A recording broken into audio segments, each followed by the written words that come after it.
रजीम बिस्मिल्लाहिर्रहमानिर्रहीम अस्सलाम वालेकुम रहमतुल्लाहि व बरकातुहू।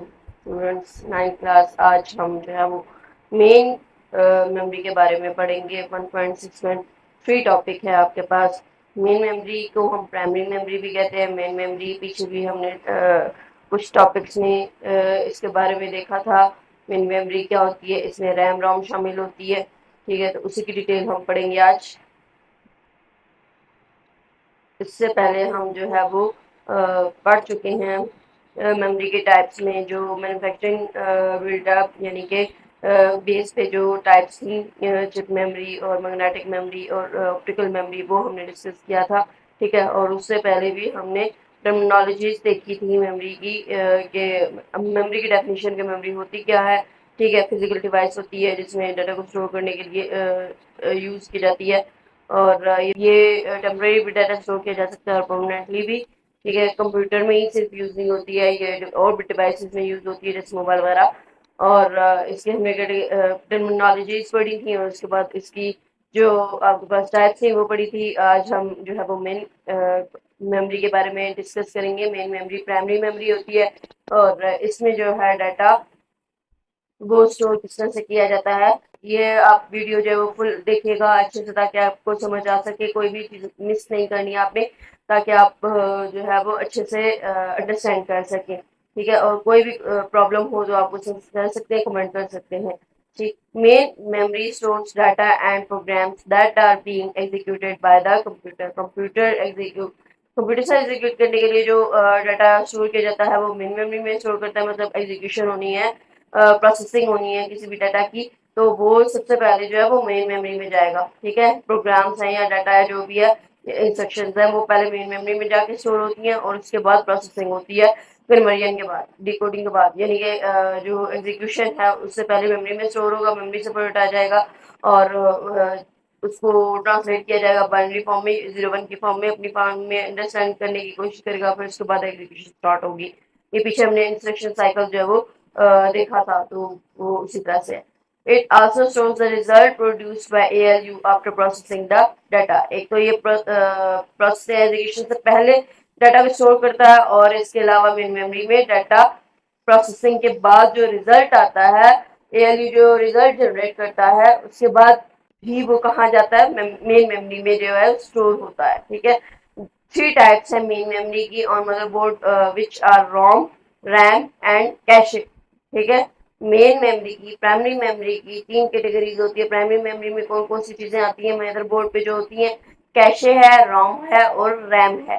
रोम की full form read only memory, इसमें डाटा को रीड किया जा सकता है विद सम टेक्निक्स। इसमें राइट का ऑप्शन भी होता है, लेकिन जनरली हम इसको रीड कर सकते हैं जस्ट। रैम क्या है, रैंडम एक्सेस मेमोरी है। ठीक, और कैशे है नेक्स्ट आपके पास। तो हम देखते हैं ये क्या है। These are also known as main memory और primary memory of the computer. इसको मेन मेमोरी भी कहते हैं, प्राइमरी मेमोरी भी कहते हैं। जरूरी नहीं है कि मेन मेमोरी ही कहा जाए, प्राइमरी मेमोरी का भी अगर क्वेश्चन आ जाता है तो आपको अच्छे से आना चाहिए। और एक और चीज यहाँ पे जो इम्पोर्टेंट क्वेश्चन है वो है प्राइमरी मेमोरी और सेकेंडरी मेमोरी में डिफरेंस। बहुत इंपॉर्टेंट क्वेश्चन होता है ये। ठीक है, शॉर्ट क्वेश्चन में। और प्राइमरी मेमोरी और सेकेंडरी मेमोरी में क्या डिफरेंस है। सेकेंडरी मेमोरी पीछे हम डिस्कस कर चुके हैं ना, जो सेकेंडरी स्टोरेज डिवाइसेस थी वो सेकेंडरी मेमोरी है। ठीक है, तो वो हमने डिस्कस की थी, और प्राइमरी मेमोरी। तो इसका डिफरेंस क्या होता है, इसके डिफरेंस में इंशाल्लाह मैं जो क्वेश्चन में डिस्कस करेंगे तो वहां मैं भी आपको बताऊंगी। इसमें जो डिफरेंस होता है, एक तो मेन मेमोरी में जो है वो डाटा टेम्पररी स्टोर किया जाता है, जबकि सेकेंडरी स्टोरेज डिवाइसेस जो सेकेंडरी मेमोरी है उसमें डाटा परमानेंटली स्टोर होता है। ठीक है, ज्यादातर मेन मेमोरी रोम के अलावा बाकी सारी मेन मेमोरीज जो हैं वो, यानी प्राइमरी मेमोरीज जो हैं वो वोलेटाइल होती हैं। वोलेटाइल क्या होता है आगे हम डिस्कस भी करेंगे इसी लेक्चर में, कि वोलेटाइल वो होता है जिसमें अगर पावर ऑफ भी हो जाए, पावर सप्लाई मतलब लाइट चली भी जाए, तो आपका डाटा जो है वो वोलेटाइल में लॉस हो जाता है। ठीक है, और जबकि नॉन वोलेटाइल में आपका डाटा जो है वो लॉस नहीं होता, लाइट खत्म भी हो जाए तो भी आपका सेव रहता है। तो जो प्राइमरी मेमोरी है वो वोलेटाइल होती है, और जो सेकेंडरी मेमोरी है वो नॉन वोलेटाइल होती है। ठीक है, और इसके अलावा इसमें और भी हम जो है वो पॉइंट्स देखेंगे। इसकी एग्जांपल्स आप देख सकते हैं।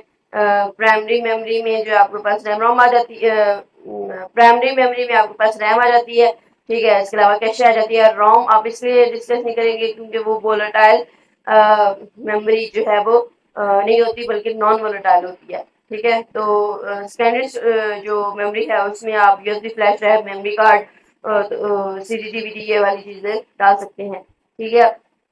हार्ड डिस्क भी इसमें आ जाएगी सेकेंडरी मेमोरी में। तो ये एग्जांपल्स हो गई, ठीक। तो ये डिफरेंट इसकी जो है वो एग्जांपल सेकेंडरी मेमोरी जो प्राइमरी मेमोरी है, इसका डिफरेंस हो गया। अच्छा, थोड़ा सा मैंने यहाँ पे आपको बता दिया, ठीक है। बाकी डिटेल अगर आपको रिटर्न में चाहिए हो, आपने अगर स्क्रीनशॉट लेना हो, तो इंशाल्लाह जब क्वेश्चन बैंक हम डिस्कस करेंगे तो तब आपको इसका मैं दिखा दूंगी। रोम क्या है? रोम रीड ओनली मेमोरी है। रोम stands for read only memory. ये ऑब्जेक्टिव में भी आ सकता है, ठीक है। और फुल फॉर्म्स जो है वो आपको सबकी आनी चाहिए, सिर्फ और सिर्फ ये 9th क्लास की हद तक नहीं, बल्कि हायर क्लासेस और इवन जब आपने ये जॉब्स के लिए टेस्ट देने होते हैं तो वहां पे भी ये फुल फॉर्म्स जो है वो डिस्कस की जाती है, मतलब एमसीक्यूज में वहां पे भी पूछी जाती हैं, ठीक है। ये कॉमन फुल फॉर्म्स नहीं, और भी फुल फॉर्म्स होती हैं, तो आप ध्यान रखा करें फुल फॉर्म्स पे, ताकि आपको बाद में प्रॉब्लम ना हो, ठीक है। ROM is a single IC chip which is installed on motherboard. Single IC chip होती है जो कि मदरबोर्ड के ऊपर इंस्टॉल होती है। It shows basic input output system. अब ये बायोस का फुल फॉर्म है, ठीक है। ये क्या शो करता है? Basic input output system of the computer that control input output devices and startup और बूट प्रोसेस। अब स्टार्टअप या बूट प्रोसेस क्या होता है? जब हम कंप्यूटर स्टार्ट करते हैं तो डायरेक्ट हमारे पास डेस्कटॉप नहीं आ जाता, बल्कि उसके दरमियान प्रोसेसिंग होती है, ठीक है। स्टार्ट होने में थोड़ा टाइम लगता है, तो जो वो प्रोसेस होता है ना, वो बूट प्रोसेस या स्टार्टअप प्रोसेस कहलाता है। और वो कौन हैंडल कर रहा होता है? वो आपके पास कंट्रोल कर रहा होता है ये बायोस। और ये बायोस किसमें होती है? रोम में, ठीक है। तो रोम में जो है, इन शॉर्ट हम ये कह सकते हैं, रोम जो है वो उसमें ये बूट प्रोसेसिंग होती है, ठीक है। तो it stores BIOS of computer के बायोस को जो है वो स्टोर करता है, जो कि इनपुट आउटपुट डिवाइसेस को कंट्रोल करता है, और इसके अलावा जो स्टार्टअप प्रोसेस है उनको कंट्रोल कर रहा होता है ये BIOS. BIOS programs test the computer components when it is turned on and then load the operating system। BIOS program में कंप्यूटर्स के कंपोनेंट्स जो है वो टेस्ट किया जाता है। इसमें मतलब जब हम कंप्यूटर ऑन करते हैं तो ऑपरेटिंग सिस्टम जो है वो लोड होता है रैम के अंदर, ठीक है, to make the computer ready for operation, ताकि ऑपरेशन के लिए रेडी किया जा सके। और इसमें जितने भी कंपोनेंट्स उसके होते हैं उनको भी चेक करता है ये बायोस। उनको भी देखता है, जितने भी कंपोनेंट्स उसके मतलब उसकी सिस्टम यूनिट के अंदर, मदरबोर्ड, ये वो सारी चीजें वो किस तरह एक्टिवली काम कर रही है या नहीं कर रही, और कोई प्रॉब्लम तो नहीं है, दिस एंड दैट। तो ये सारा कुछ चेक करना इस बायोस से काम होता है। टेस्ट करता है प्रोग्राम कंप्यूटर के कंपोनेंट्स को, ठीक है। BIOS programs are permanently stored in ROMs. BIOS program जो है वो हमेशा स्टोर होते हैं, ठीक है। प्रोग्राम जो है वो परमानेंटली स्टोर होते हैं व्हेन इट इज मैन्युफैक्चर्ड।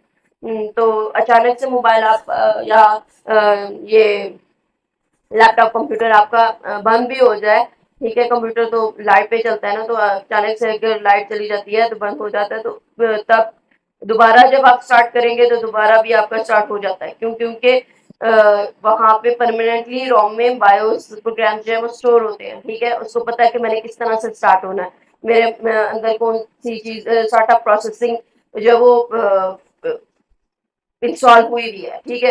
तो उसको पता होता है। अगर परमानेंट ना होता, टेम्परेरी होता, तो वो एक बार बंद हो गया तो बंद, तो समझ नहीं आती क्या करना है अचानक से बंद होने के बाद, ठीक है, जब तक हम पूरा प्रोसेस ना कर रहे होते थे। तो इसलिए परमानेंटली जो है वो प्रोग्राम्स, बायोस प्रोग्राम्स जो है वो स्टोर होते हैं जब मैन्युफैक्चर किया जाता है, जब इसको बनाया जाता है, ठीक है। तो it is non volatile memory. ROM क्या है? नॉन वोलेटाइल मेमोरी है, ये अपनी याद रखनी है। रोम जो है वो नॉन वोलेटाइल मेमोरी होती है। That is the program stored in it are not lost when the computer is turned off. जब कंप्यूटर जो है वो टर्न ऑफ हो जाता है तो डाटा आपका लॉस नहीं होता, प्रोग्राम्स आप के जो स्टोर होते हैं उसमें वो लॉस नहीं होते, इसलिए इसको नॉन वोलेटाइल मेमोरी कहा जाता है। अब क्वेश्चन यहाँ पे ये भी आ सकते हैं, why ROM is called non volatile memory, या ऑब्जेक्टिव में भी आ सकता है कि वोलेटाइल मेमोरी होती है रोम या नॉन वोलेटाइल मेमोरी होती है, क्लोज मेमोरी होती है। ठीक है। इस जो टॉपिक, ये ओवरऑल जो आपका टॉपिक है, ये इम्पोर्टेंट टॉपिक शॉर्ट क्वेश्चंस के लिहाज से भी है और ऑब्जेक्टिव के लिहाज से भी आ सकता है। ठीक है। और इसमें लॉन्ग क्वेश्चन भी बन सकता है रोम और रैम में डिफरेंस का। ठीक। वो भी हम आगे देखेंगे, डिस्कस करेंगे। और पूरा मेन क्वेश्चन भी आ सकता है, प्राइमरी मेमोरी का एक्सप्लेन करें। ठीक। तो रोम जो है वो नॉन वोलेटाइल मेमोरी क्यों है? यही इसका आंसर यहाँ पे है कि नॉन वोलेटाइल मेमोरी क्या होती है। तो नॉन वोलेटाइल मेमोरी होती है कि जिसमें प्रोग्राम्स जो है वो आपको लॉस नहीं होते जब कंप्यूटर को बंद कर दिया जाए। रोम नॉन वोलेटाइल मेमोरी क्यों है? तो यहाँ पे भी आपने नॉन वोलेटाइल की ये डेफिनेशन बता देनी है। That's why ROM is non volatile memory. ROM ये आपने डेफिनेशन बतानी है और उसके बाद बताना है कि रोम में भी जो है वो डाटा लॉस नहीं होता। बायोस प्रोग्राम जो है वो परमानेंटली स्टोर होते हैं। ठीक है। तो जब बायोस प्रोग्राम्स परमानेंटली स्टोर होते हैं, डाटा लॉस नहीं होता, तो इसलिए जो है रोम भी नॉन वोलेटाइल मेमोरी ही है। होप सो आपको समझ आ गई इस क्वेश्चन की कि why ROM is a non volatile memory. तो रोम नॉन वोलेटाइल मेमोरी क्यों है? It is a non volatile memory because the program stored in it are not lost when the computer is turned off, and BIOS programs are permanently stored in ROM. That's why ROM is a non-volatile. Hope सब किसी समझ आ गए। There are three types of ROM. ROM की तीन types आगे discuss की हुई हैं। कौन कौन सी तीन टाइप्स हैं जी? तीन टाइप्स आपके पास पी रोम है, ईपी रोम है और डबल ईपी रोम है। ये आपके पास जस्ट नेम है यहाँ पे मेंशन हुए हुए, इसकी एक्सप्लेनेशन नहीं है, तो आप भी इसकी फुल फॉर्म जो है वो देख लीजिएगा। Programmable read only memory. Programmable read only memory क्या है कि इसमें एक बार इसको चेंज किया जा सकता है, जस्ट एक बार। ठीक है। इसमें अगर राइट कराना है आपने, एक बार राइट करवाया जा सकता है। EPROM erasable programmable ROM. और double EPROM electronically erasable programmable read only memory. ठीक है। तो जैसे आप नाम याद कर लें, ज्यादा डिटेल में ना जाए तो बेटर है। अगर आपको डिटेल चाहिए तो आप कमेंट करके मुझसे पूछ सकते हैं। इरेजेबल प्रोग्रामेबल में एक बार इरेज जो है वो सम बाय यूजिंग सम मीन्स हम जो है वो इरेज करके पिछला डाटा जो है वो निकाल के नया डाटा डाल सकते हैं। ठीक है। और यहाँ पे इलेक्ट्रॉनिकली इरेजेबल प्रोग्रामेबल रोम में क्या होता है कि हम बार बार ये काम कर सकते हैं, इलेक्ट्रॉनिकली इसको रिमूव करें और नया डाटा डालें, फिर रिमूव करें, फिर नया डाटा डालें। ठीक है। अल्ट्रावायलेट रेस के जरिए से। लेकिन इसमें क्या होता है, डबल ईपी रोम में बार बार ये काम करने से रोम है वो यूजलेस होना शुरू हो जाता है। तो जाहिर सी बात है, बहुत ज्यादा यूज हो कोई भी चीज, बहुत ज्यादा आप बार कभी रेस करें डाल रहे हैं, रेस करें डाल रहे हैं, और वो भी कुछ अल्ट्रावायलेट रेज, वायलेट रेज और इलेक्ट्रॉनिक कली मतलब इलेक्ट्रिक पल्सेस दे के इसको कर रहे हैं, तो इसकी वजह से जो है वो बार बार घिसने लग जाता है ना, तो फिर इसमें से खराब हो जाता है आपका डिवाइस जो है। ठीक है। इन शॉर्ट आपने तीन टाइप्स हैं आपके पास रोम की। और रोम की जो तीन टाइप्स हैं, P ROM programmable read only memory, EP ROM और डबल ईपी रोम। तो जैसे इनके नाम आप याद कर लें, it's enough for you. Okay. उसके बाद हमारे पास है जी RAM. RAM means random access memory. RAM random access memory को कहते हैं। और RAM is a high speed memory installed on motherboard पे इंस्टॉल होती है ये और ये सीपीयू और सीपीयू के साथ डायरेक्टली जो है वो इंटरेक्ट कर सकती है। ठीक है। डाटा अगर चाहिए हो तो सीपीयू को तो डायरेक्टली रैम के पास आके डाटा ले सकता है। और इसकी स्पीड जो है वो हाई होती है। कंपेयर करेंगे तो फिर किसी से हाई है तो किसी से स्लो है। सेकेंडरी मेमोरी से इसकी स्पीड जो है वो हाई होती है। Access speed read write. Read write memory का मतलब क्या है? रीड राइट यानी कि इसमें रीड भी किया जा सकता है और राइट भी किया जा सकता है, जबकि रोम में जस्ट रीड कर सकते थे। ठीक है। तो रैम में रीड और राइट दोनों किए जा सकते हैं। और information can be read from और written into the RAM. RAM में जो है वो इंफॉर्मेशन रीड भी रैम से इंफॉर्मेशन रीड भी की जा सकती है और उसमें रखी भी जा सकती है, डाली भी जा सकती है, राइट भी की जा सकती है। Programs are loaded into RAM from secondary storage devices. Program जो लोड किए जाते हैं रैम में वो सेकेंडरी स्टोरेज डिवाइसेस अगर ना हो तो सेकेंडरी स्टोरेज डिवाइसेस से लिए जाते हैं, यानी कि हार्ड डिस्क और यूएसबी फ्लैश ड्राइव वगैरह for execution by the processor. अगर तो रैम में मौजूद नहीं है तो सेकेंडरी स्टोरेज डिवाइसेस से लिए जाएंगे। अगर मौजूद है तो ठीक, और अगर नहीं है तो जो है वो एग्जीक्यूशन के लिए सेकेंडरी स्टोरेज डिवाइसेस से लेंगे। ये पीछे डायग्राम आई थी तो हमने डिस्कस किया भी था। ये इस डायग्राम में मैंने आपको बताया था कि सीपीयू को कोई भी अगर प्रोसेसिंग के लिए चीज चाहिए, ठीक है, तो वो पहले रैम में देखेगा, अगर रैम में मौजूद नहीं होगा तो सेकेंडरी स्टोरेज डिवाइसेस में देखेगा, और फिर सेकेंडरी स्टोरेज डिवाइसेस से उठा के रैम में आ जाएगा, और रैम के बाद ये सीपीयू अपनी प्रोसेसिंग के लिए इसको यूज कर लेगा। ठीक है, डाटा जो है वो यहाँ पे ट्रांसफर हो रहा है, तो बाई डायरेक्शनल है डाटा, तो इसलिए डाटा यहाँ से यहाँ आ रहा है। ठीक है, पहले तो सीपीयू एड्रेस मांगेगा कि इस एड्रेस का डाटा मुझे चाहिए। ठीक है, तो इसमें डाटा अगर मौजूद होगा तो दे देगा, और अगर डाटा मौजूद नहीं है तो फिर सेकेंडरी स्टोरेज डिवाइस के पास जाएगा, और वहां से देखेगा, फिर इस तरह से उसके पास आ जाएगा और प्रोसेसिंग स्टार्ट हो जाएगी। तो ये मैंने आपको बताया था सेकेंडरी स्टोरेज डिवाइस का, रैम के पास अगर नहीं है तो वहां आ जाएगा। ठीक है, तो आगे बढ़ते हैं, आगे देखते हैं। It is volatile memory, which means information stored in it is lost when computer is turned off. तो रैम आपके पास क्या है, वोलेटाइल मेमोरी होती है। क्यों वोलेटाइल मेमोरी होती है, यहाँ पे अगेन क्वेश्चन, जैसे मैंने आपको बताया why ROM is non volatile memory, तो यहाँ पे why RAM is volatile memory. ठीक है, तो रैम वोलेटाइल मेमोरी की होती है, रैम वोलेटाइल मेमोरी इसलिए होती है कि यहाँ पे डाटा जो है वो स्टोर, जब पावर ऑफ हो जाए तो डाटा स्टोर नहीं रहता, मतलब डाटा लॉस हो जाता है। ठीक है, तो इसलिए इसमें जो है वो रैम में भी यही होता है कि डाटा जो है वो लॉस हो जाता है जब पावर ऑफ जाती है। ठीक है, तो हमें अगर चाहिए तो फिर अगर स्कैनिंग स्टोरेज डिवाइस में होगी तो वहां से उठाएंगे हम, और अगर नहीं है तो बस गया उड़ गया। ठीक है, तो ये आपने आंसर इसका दे देना है। क्वेश्चन बैंक में भी आप देख लेंगे, आंसर मैंने आपको बता दिया। तो होप तो आपको रैम की समझ आ गई, और एक और चीज, रैम और रोम में डिफरेंस भी इम्पोर्टेंट है, वो भी आ सकता है। रैम और रोम में डिफरेंस क्या है, रैम और रोम में, तो रैम आपके पास जो है वो वोलेटाइल मेमोरी है, रोम नॉन वोलेटाइल मेमोरी है। रैम में रीड और राइट दोनों किए जा सकते हैं, रोम में जस्ट रीड किया जा सकता है, राइट नहीं किया जा सकता। ठीक है, उसके बाद आपने जो है वो बता देना है कि इसमें जो है वो स्टोर डाटा हमने अगर प्रोसेसिंग करनी है तो उसके लिए डाटा को स्टोर यहाँ पे रखा जाता है। ठीक है, प्रोसेसिंग के लिए यहाँ से उठाएगा, और जो रॉम है उसमें बायोस प्रोग्राम जो है वो रखे जाते हैं। ठीक है, वो यूज होता है बूट प्रोसेसिंग के लिए। ठीक है, यानी कि स्टार्टअप प्रोसेस के लिए रॉम जो है वो यूज किया जाता है। ठीक है, RAM modules are stored in memory slots on motherboard. Motherboard पे मेमोरी स्लॉट्स होती है, उसमें रैम मॉड्यूल्स जो है वो इंस्टॉल होते हैं, ये आपको बस फिगर भी दिखाई हुई है। ठीक, तो नेक्स्ट आपके पास कैशे मेमोरी है। कैशे मेमोरी क्या होती है, cache is a very small amount of extremely fast memory. ये साइज में छोटी होती है, कैपेसिटी इसकी जो है वो स्टोरेज कैपेसिटी इसकी थोड़ी होती है, रैम की स्टोरेज कैपेसिटी इसकी निस्बत ज्यादा होती है, लेकिन कैशे मेमोरी जो है वो फास्ट होती है, और रैम आपके पास जो है वो कैशे की निस्बत स्लो होती है। ठीक है, तो cache is very small amount of extremely fast memory inside the micro processor के अंदर ये मौजूद होती है, या मदरबोर्ड के ऊपर हो सकती है। ठीक है, क्योंकि इसकी डिफरेंट टाइप्स है, कुछ जो है वो मदरबोर्ड पे होती है, और कुछ जो है वो प्रोसेसर के अंदर होती है। ठीक है, तो it is fast and more expensive than RAM. ये रैम की निस्बत फास्ट होती है लेकिन एक्सपेंसिव होती है। कैशे और रैम में फिर डिफरेंस में अगर आता है तो क्या है कि रैम जो है वो आपके पास स्लो है, कैशे फास्ट है, और रैम आपके पास जो है वो क्या कहते हैं चीपर है, और जो आपके पास कैशे है वो एक्सपेंसिव है।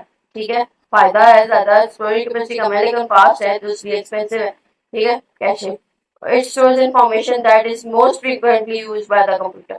कैशे में डाटा वो रखा जाता है जो कि बार बार यूज हो रहा होता है, और बहुत ज्यादा बार इसको जिसको यूज करना है, मोस्ट फ्रिक्वेंटली डाटा जो हाँ चाहिए होता है यूजर को, तो वो इसमें स्टोर हो जाता है। जबकि रैम में कोई भी किसी भी किस्म का डाटा प्रोसेसिंग के लिए जो भी चाहिए हो तो वो रैम में मौजूद होता है। ठीक है, जिसको परमानेंटली हमने स्टोर नहीं किया तो the purpose of using cache, अब यहाँ पे पर्पज भी बता दिया आपको कि इसका कैशे मेमोरी का रोल क्या है कंप्यूटर में, या यहाँ पे क्वेश्चन एक और भी आ सकता है कि what is the impact of, what is the role of, what is the effect of cache memory on speed of the computer. ठीक है, तो इस तरह से क्वेश्चन जो है वो डिफरेंट तरीकों से आ सकते हैं, लेकिन आंसर सेम ही होता है।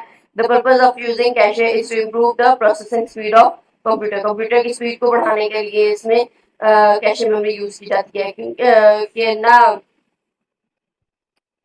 ये आपके पास सीपीयू है। ठीक है, और यहाँ पे आपके पास उसके बाद आपके पास रैम आती है।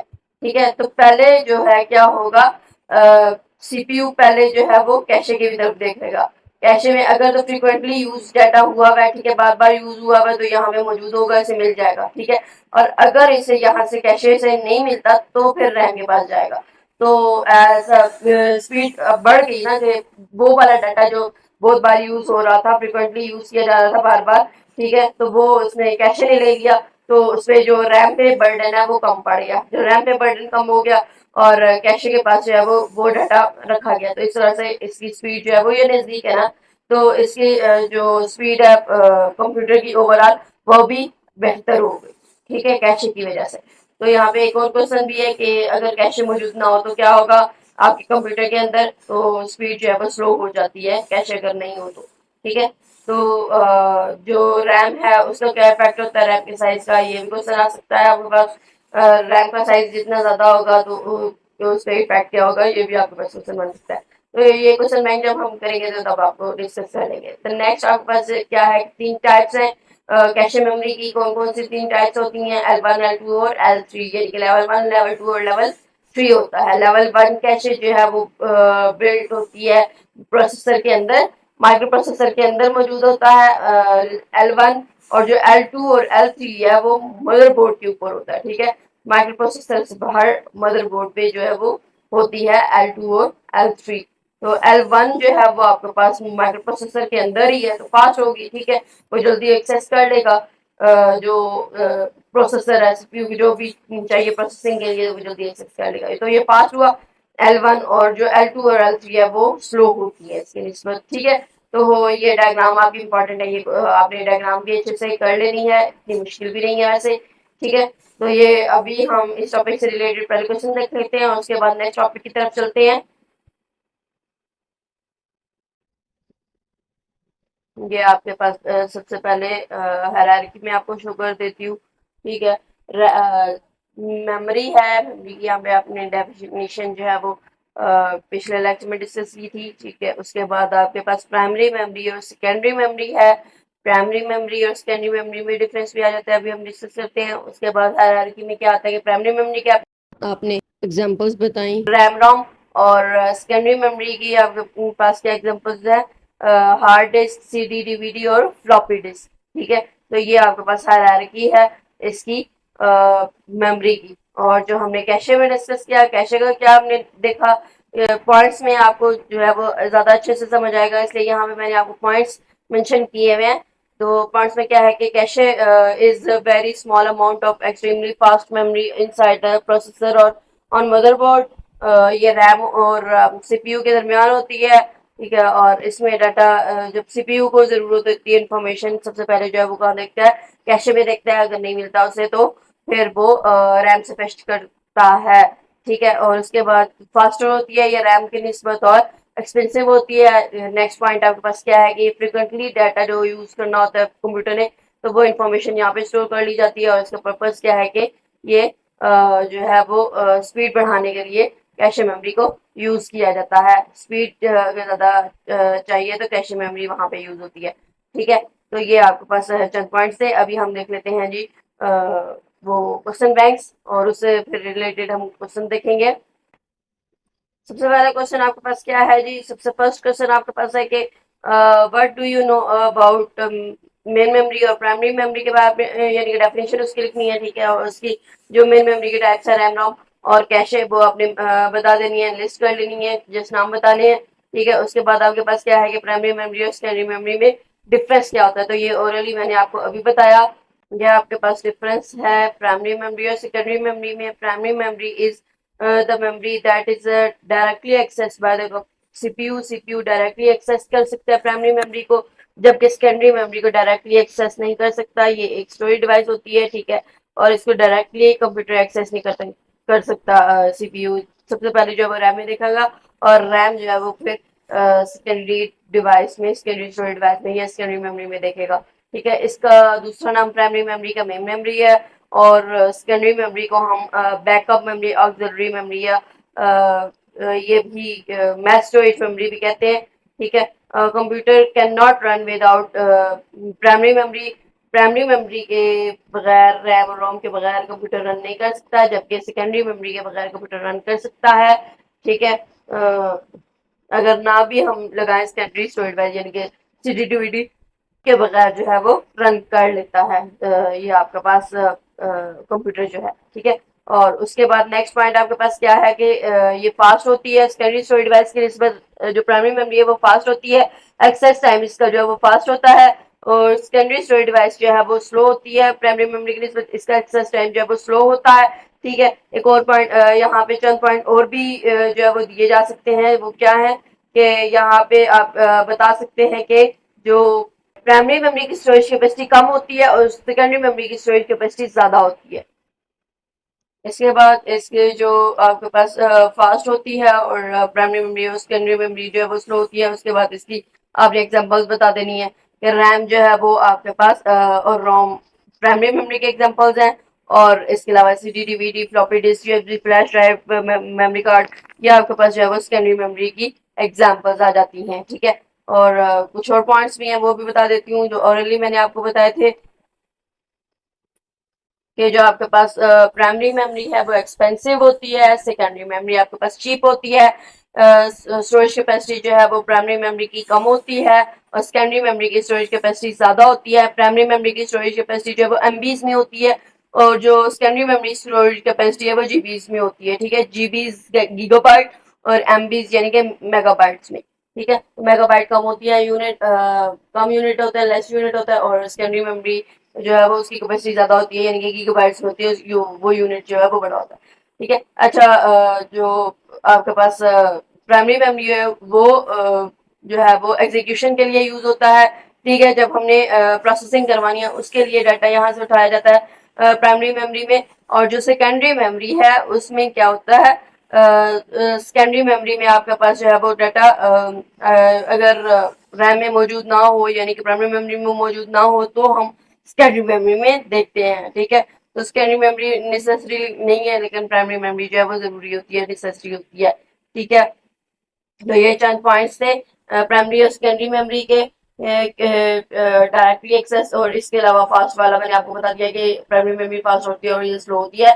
ठीक है। उसके बाद हम नेक्स्ट क्वेश्चन की तरफ आ जाते हैं। आप उसके बाद नेक्स्ट आपके पास क्वेश्चन है कि रैम और रोम में डिफरेंस क्या है, तो वो हम देख लेते हैं, डिफरेंशिएट बिटवीन रैम एंड रोम। ठीक है। तो यहाँ पे आपके पास रैम और रोम में डिफरेंस है। रैम सबसे पहले तो आप जो है वो फुल फॉर्म लिख लेंगे इन दोनों की। RAM stands for random access memory, ROM stands for read only memory. उसके बाद आपने बता देना है कि ये रैम और रोम जो वोलेटाइल और नॉन वोलेटाइल होती है, मतलब रैम जो है वोलेटाइल होती है और रोम नॉन वोलेटाइल होती है। और वोलेटाइल का क्या मतलब है और नॉन वोलेटाइल का क्या मतलब है, ये भी आप आगे इसका जो है वो बता देंगे। बहुत बार मैं आपको इसका जो है वो बता चुकी हूँ कि इलेक्ट्रिक करंट सप्लाई हो तो पावर डाटा जो है वो लॉस हो जाता है वोलेटाइल में और नॉन वोलेटाइल में नहीं होता लॉस। रैम जो है वो आपके पास कॉस्टली होती है यानी कि एक्सपेंसिव होती है, जबकि रैम और कॉस्टली है और जो रोम है वो आपके पास चीपर होती है। इसके अलावा कैपेसिटी जो होती है वो रैम की ज़्यादा होती है और रोम की कैपेसिटी कम होती है। उसके अलावा डाटा जो स्टोर किया जाता है रैम में वो इजीली एक्सेस किया जा सकता है, रोम में जो डाटा स्टोर होता है वो इजीली एक्सेस नहीं किया जा सकता। और इसके अलावा आप बता देंगे कि रैम जो है वो उसकी टाइप्स आपके पास क्या है। रैम की टाइप्स में आ जाता है डी रैम, एस रैम और रोम की टाइप्स में आ जाता है पी रोम, ईपी रोम और डबल ईपी रोम। रैम और रोम में कुछ और डिफरेंसेस भी है, जैसे कि रैम जो है वो आपके पास जब डाटा लॉस हो जाता है, जब पावर ऑफ करते हैं तो इसका मतलब है कि वो टेम्परेरी है। ठीक है। और जो रोम है वो आपके पास परमानेंट मेमोरी होती है।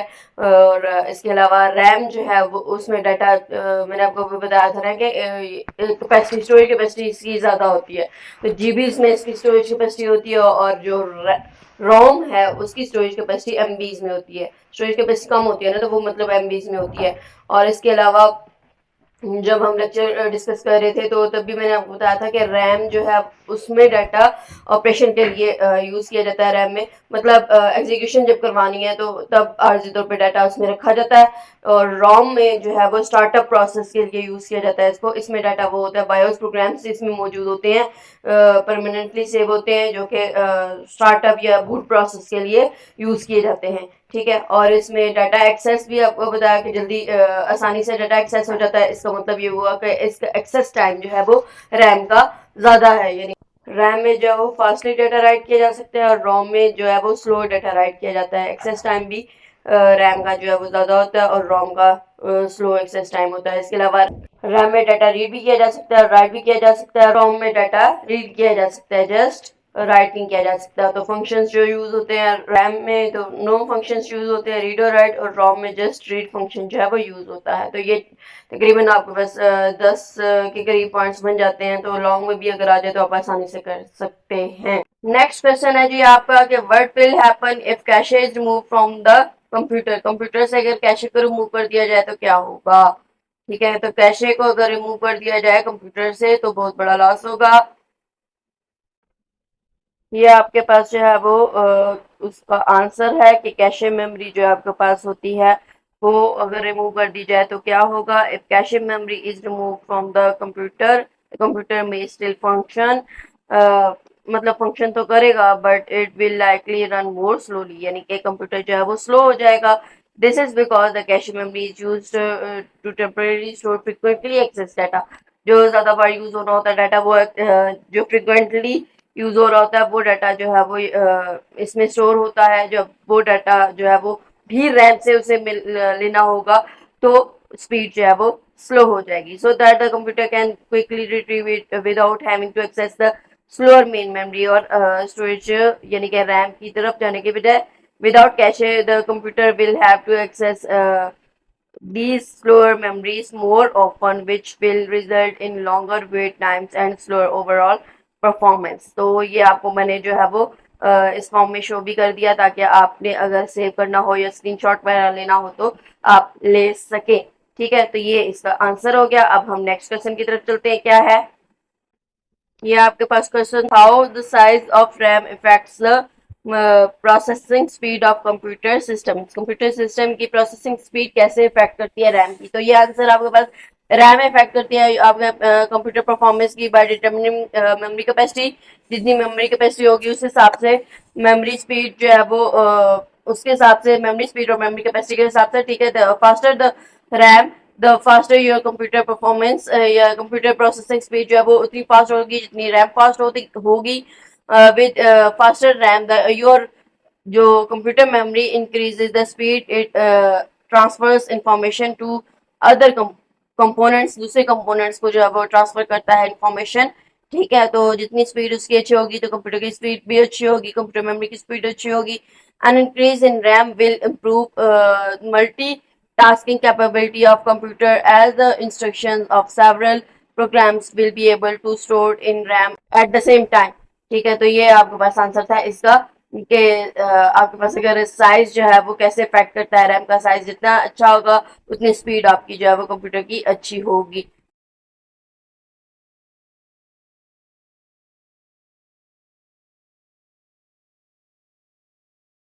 नेक्स्ट आपके पास क्वेश्चन क्या है कि रैम जो है वो अगर ना हो आपके कंप्यूटर में तो क्या होगा। तो इसका आंसर यही मैंने आपको पहले भी बताया था, क्योंकि प्रोसेसिंग के लिए जो डाटा स्टोर करना होता है उसने वो रैम के अंदर स्टोर होता है। ठीक है, तो रैम के अंदर जब डाटा ही नहीं उसे मिलेगा तो फिर वो ये काम नहीं कर सकेगा। ठीक है, उसके बाद हमारे पास रोम है और उसकी टाइप्स बतानी है। रोम आपने बता देना है व्हाट आर द टाइप्स, और उसकी टाइप्स के बारे में बता देना है, P ROM, E P ROM और डबल ई पी रोम, उसकी फुल फॉर्म समेत। और उसके बाद कैशे का रोल, वो जो पर्पस हमने पढ़ा था वही इसमें आ जाएगा। ठीक है, उसके बाद briefly explain the types of cache. L1 L2 और L3 जो हमने पढ़ी थी वो आपने जो है वो बता देनी है। जो L1 है वो स्मॉलेस्ट होती है लेकिन फास्टेस्ट होती है। ठीक है, उससे हम डाटा और इंस्ट्रक्शन दोनों जो है वो कर सकते हैं एक्सेस। जो L2 होती है और जो L3 होती है वो आपके पास उसमें हम जस्ट डाटा जो है वो एक्सेस कर सकते हैं, इंस्ट्रक्शंस उसमें से हम एक्सेस नहीं कर सकते।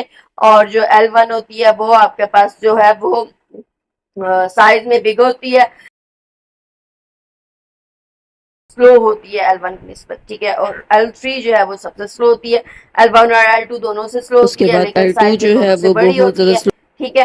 तो ये थोड़ा सा आपको बताना था L1, L2 और L3 के बारे में। तो ये आप जो है वो बता देंगे इसमें टाइप्स में, ठीक है। होप सो आपको इसकी समझ आ गई होगी, ठीक। इसका भी अगर आपको मैं शो करवाना चाहूँ तो करवा सकती हूँ, वो भी आप अगर चाहें तो ले सकते हैं। अदरवाइज ये हल्का सा कॉन्सेप्ट था जो कि आपकी बुक में शामिल नहीं है, और जो मैंने आपको देना था, ठीक है, एक्स्ट्रा इन्फॉर्मेशन, ये मैंने आपको कन्वे कर दी। L1, L2, L3 के बारे में भी, और कुछ जो कंसेप्चुअल क्वेश्चन थे वो भी मैंने आपको बता दिया। होप सो आपको इसकी समझ आ गई है, ठीक है। अब हम नेक्स्ट टॉपिक की तरफ चलते हैं। नेक्स्ट टॉपिक क्या है, वोलेटाइल और नॉन वोलेटाइल के बारे में, जो हमने पहले डिस्कस किया था ना, बिल्ट अप यानी कि बेस पे या मैन्युफैक्चरिंग बेस पे जो टाइप्स थी मेमोरीज की, वो हमने डिस्कस की थी, ऑप्टिकल मेमोरी, मैग्नेटिक मेमोरी और चिप मेमोरी। तो अब जो है वो रिटेंशन पावर के हिसाब से हमने जो डिस्कस की हैं, रैम और रोम रिटेंशन पावर रहती है या नहीं रहती, ठीक है। तो उस बेस पे ये आप बस वोलेटाइल और नॉन वोलेटाइल मेमोरीज हैं। नॉन वोलेटाइल और नॉन वोलेटाइल मेमोरीज की एग्जाम्पल्स में फिर रैम रोम आ जाता है, ठीक है। तो ऊपर रैम रोम वैसे उन्होंने पहले डिस्कस हमने कर लिया उसकी टाइप्स में, प्राइमरी मेमोरी की टाइप्स में, ठीक है। तो अब रिटेंशन पावर की बेस पे जो हमारे पास मेन टाइप्स आती है वो वोलेटाइल और नॉन वोलेटाइल मेमोरीज होती हैं, ठीक है। अब ये हम ऊपर भी थोड़ा सा देख चुके हैं इसकी डेफिनेशन, तो मजीद हम नीचे जो है वो डिस्कस करते हैं। इसका डिफरेंस बहुत इंपॉर्टेंट है, वो आ जाता है, तो वो भी हम देखेंगे, ठीक है। Memory on the basis of retention power can be divided into two types, volatile and non volatile memories. Volatile memory क्या होती है, वोलेटाइल मेमोरी जो है वो टेम्परेरी मेमोरी होती है। टेम्परेरी मेमोरी का क्या मतलब है, अर्जी इसमें डाटा रहता है, यानी कि जब पावर सप्लाई ऑफ हो जाए तो डाटा लॉस हो जाता है। That requires power electricity to maintain the stored information, जो इंफॉर्मेशन स्टोर्ड है उसको मेंटेन रखने के लिए, बरकरार रखने के लिए इलेक्ट्रिसिटी की ज़रूरत होती है, पावर सप्लाई की ज़रूरत होती है, ठीक है। Volatile memory retains the information as long as power supply is on, जैसे जितना जब तक पावर सप्लाई जो है वो ऑन है तब तक जो इंफॉर्मेशन है, जो डाटा है आपका, वो रिटेन रहेगा, मेंटेन रहेगा, वो बरकरार रहेगा, लॉस नहीं होगा, ठीक है। जब पावर सप्लाई ऑफ हो जाती है और interrupted the stored memory is lost, तो जो डाटा स्टोर हुआ है, जो इंफॉर्मेशन स्टोर हुई है, वो लॉस हो जाएगी अगर पावर सप्लाई ऑफ हो जाती है या कोई भी इंटरप्शन आ जाती है। तो होप सो समझ आ गई, इसीलिए इसको कहा जाता है कि ये टेम्पररी मेमोरी है। तो जब आप डिफरेंस लिखेंगे उसमें एक तो डेफिनेशन आ जाएगी कि पावर सप्लाई जब आपके पास ऑफ हो जाए तो डाटा लॉस हो जाता है वोलेटाइल में, जबकि नॉन वोलेटाइल में लॉस नहीं होता। सेकंड पॉइंट आप इसका ये दे सकते हैं कि वोलेटाइल जो है वो टेम्पररी मेमोरी है और नॉन वोलेटाइल जो है वो परमानेंट मेमोरी होती है, ठीक है। थर्ड पॉइंट में आप इसका एग्जांपल्स दे सकते हैं कि एग्जांपल जो है वो वोलेटाइल मेमोरी की रैम है, कैशे मेमोरी है और रजिस्टर्स में है, इसके एग्जांपल्स है। जो जबकि नॉन वोलेटाइल मेमोरी के एग्जांपल्स में आपके पास क्या आ जाता है, रोम आ जाता है, फ्लैश मेमोरी, यानी कि जितनी भी सेकेंडरी स्टोरेज डिवाइसेस हैं वो सारी आ जाती है इसमें। Flash memory, magnetic storage devices, hard disk, magnetic tape, optical disk and Blu ray disk, CD DVD वगैरह, ये सारी सारी जितनी भी सेकेंडरी स्टोरेज डिवाइसेस हैं वो नॉन वोलेटाइल ही होती हैं, ठीक है। जब हम पावर सप्लाई ऑफ भी कर दें तो जो आपका डाटा है वो रिटेन रहता है। Non-volatile memory is permanent memory that can retain the stored information even when powered off. Examples of non-volatile memory are ROM, flash memory, magnetic storage devices like hard disks and magnetic tapes, optical disks, and CD, DVD, or Blu-ray discs. Non-volatile memory is typically used as secondary storage devices for long-term or for future use. यानी कि long non volatile memories को ज़्यादातर जो है वो secondary storage devices के लिए use किया जाता है, जिसमें लॉन्ग टर्म ज़्यादा से के लिए हमें डाटा सेव रखना होता है, फ्यूचर यूज़ के लिए इसमें डाटा सेव रखना होता है, तो इसके लिए जो है वो ये हम नॉन वोलेटाइल मेमोरी यूज़ करते हैं। अब इसके हम क्वेश्चंस देख लेते हैं। छोटा सा टॉपिक है, इसमें क्वेश्चंस इतने ज़्यादा नहीं है। इसके एग्जांपल्स आप वोलेटाइल और नॉन वोलेटाइल की डेफिनेशन आ सकती है, ठीक है। और मेन जो इसका है क्वेश्चन, वो डिफरेंस है इसका नॉन वोलेटाइल और वोलेटाइल मेमोरीज का, इसके अलावा इसकी एग्जांपल्स दोनों की जो हैं वो आ सकती हैं।